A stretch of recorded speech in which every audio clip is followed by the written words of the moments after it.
All right, everyone, so thank you for being here. I'm James Nauert, and this is my thesis. I spent the last year of my life on this, and now I have to condense it into 3 minutes, so let's see how far I get before they have to drag me off the stage.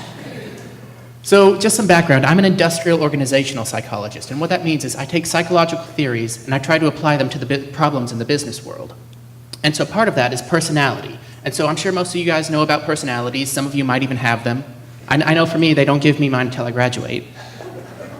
But personality can be very useful to business. It can predict job performance, training retention, things like that.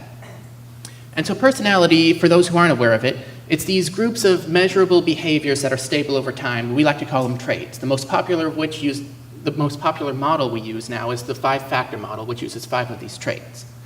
And so remember when I told you they're stable? I lied to you. So a lot of the time, personality isn't really stable, and part of that is how we measure personality. And so there's this phenomenon called response inconsistency, which when we test personalities, people will sometimes measure variably, sometimes they'll measure stably. So someone who answers variably would answer something like 2, 4, 6, 7, something like that. Someone who answers stably would answer 5, 5, 5, 5 on these tests.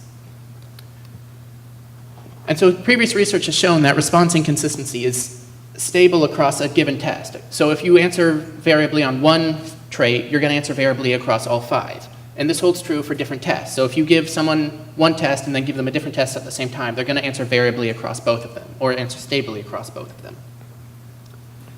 And so the gap in the research now is we don't know if this holds stable over time. We don't know if this is just something that people are bringing in with them. And so my study looked at this. We looked at the average delay between testing periods was about 1 month. We gave them one personality test, then another.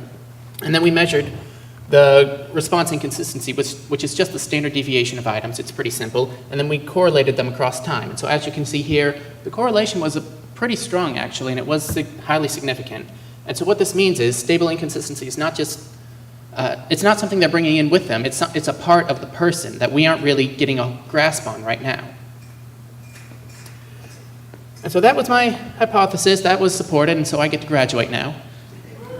And so now future research, since I've shown that this is a thing that has value, that we should be looking at this, the next step is to look at what this can do for us, what value this might have for businesses, and also where it comes from.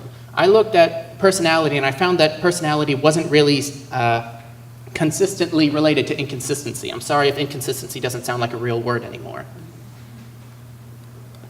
And that's it. Thank you all for being here. I'm glad I could present this to you, and so now I guess I'll just dance a little till the end.